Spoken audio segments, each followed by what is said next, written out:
All right, so pulmonary blood flow. This is the second part of our video illustration of the topic of ARDS and proning and everything associated with that. And it's by me, Nicholas Riesenberg. So distribution of blood in the pulmonary system. So pulmonary blood flow consists of three major concepts: gravity, cardiac output, and pulmonary vascular resistance. So first one, gravity. Blood is relatively a heavy substance, which in turn makes it gravity dependent, meaning blood will travel downward with gravity. And the average lung, there's 30 centimeters between the base, which is the bottom, and the apex of the lung, which is the top. Blood enters each lung through the pulmonary artery, which is around here in the middle. And that enters about midway between the apex and the base. But because of the pulmonary artery pressure must be greater than 15 centimeters water to overcome the gravitational force to supply blood to the apex. This is the reason most of the blood flow goes to the lower half of the lung, which is the most gravity dependent. So I feel like we are all pretty well versed on what gravity is, but in the body with blood, it's still relevant, even though we have things moving things certain directions. But gravity is another force that is important, that is going to impede or help or improve any kind of situation within the body, especially if it's a pulmonary aspect, when you're not getting the flow that you need to and the adequate blood flow and perfusion. So before we go on to pulmonary vascular resistance, I do want to show the actual lung zones here. So you got lung zone 1, which is the least gravity dependent, lung zone 2, the middle one, and lung zone 3, the most gravity dependent. So with lung zone 1, the alveolar pressure is higher than the arterial and the venous pressure, because gravity, blood's going to the bottom, it's entering in the middle. It's not going to travel upwards against gravity, because that's not how gravity works. Alveolar pressure in the second zone in the middle is lower than the arterial pressure, but higher than the venous. And in zone 3, arterial and venous pressure are higher than the alveolar pressure because of it. All the blood flow is going that way. So of course it's going to be higher pressure there, because that's where all the blood is getting to. So pulmonary vascular resistance, another aspect of that pulmonary blood flow that we need to talk about.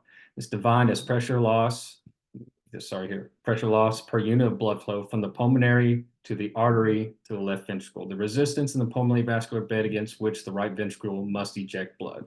So the calculation for PVR is mean arterial pressure divided by the cardiac output, which we're going to talk about the cardiac output here in a moment, and that will equal your pulmonary vascular resistance.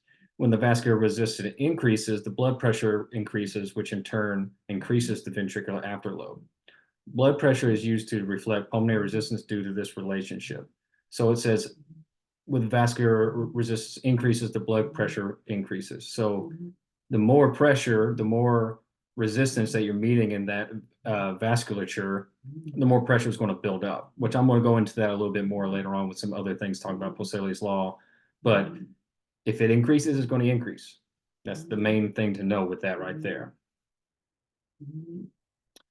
There are several mechanisms that change vascular resistance. These mechanisms are classified as either active or passive. Active mechanisms include abnormal blood flow, blood gases, pharmacological stimulation, and pathologic conditions. So if you have a bad blood gas, that's going to have effects on that pressure, that resistance, and pharmacological stimulation. So certain drugs that you're going to get are going to affect that and cause increases or decreases.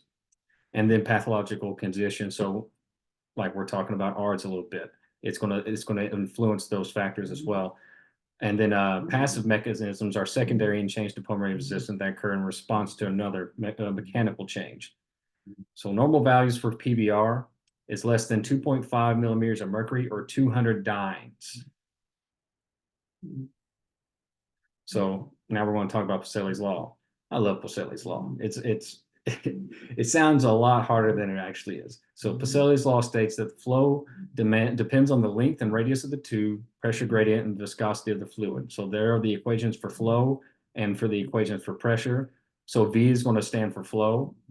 The P is for the change in pressure. R is the radius, and then that's to the fourth power times the pi, which is a constant in there, divided by 8, which is another constant. And then there's length, that's the L, and then N is the viscosity. So viscosity is talking about the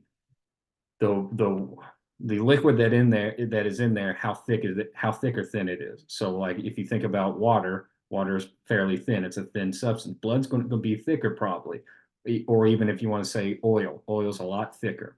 So equation for pressure is it is the flow times 8, the other constant, and then length, and then viscosity divided by radius to the 4th power times pi, the other constant. So the simplest way to think about that, I like to think like a garden hose. So we're talking about length. How long is the garden hose? Do you have a long garden hose? Is it a short garden hose? If it's a longer hose, it's going to take more pressure to get all the way through. It's going to take more time. It's going to take more things. If it's a short one, it's not going to take very long.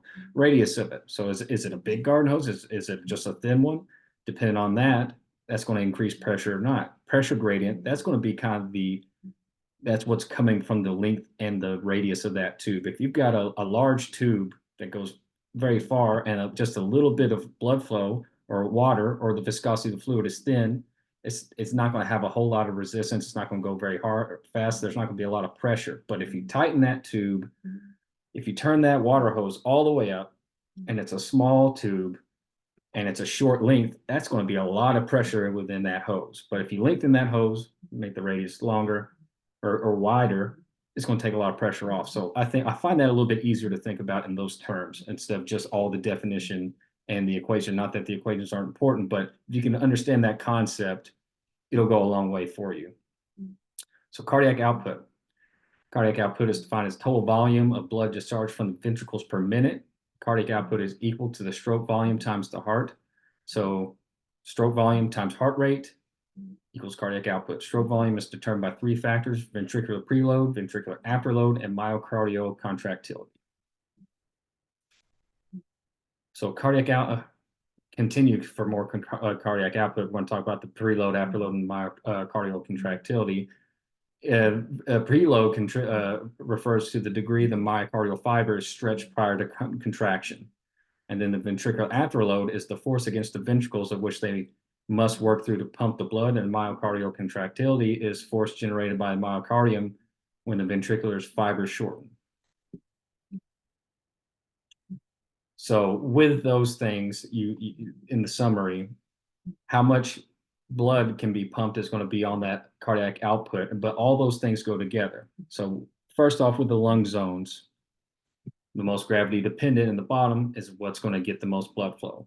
So to properly oxygenate, we need to have adequate pulmonary blood flow. Blood flow is gravity dependent. Lung zone 3 is the most gravity dependent, as we said, therefore it receives the most blood flow. Blood flow factors are gravity, pulmonary vascular resistance, cardiac output. You need all 3 to be adequate to ensure adequate blood flow through the body or even to the pulmonary system was what we're really trying to talk about. So to overcome those pressure gradients in the lungs, to get things around in there, to get to the places that need more blood flow and where the pressures are not as high as they are in the bottom with the arterial and the venous, you need adequate pressure to get to those places. You got to overcome that 15 centimeters water as we talked about earlier. So the main big picture of this here is without that, you're not going to oxygenate.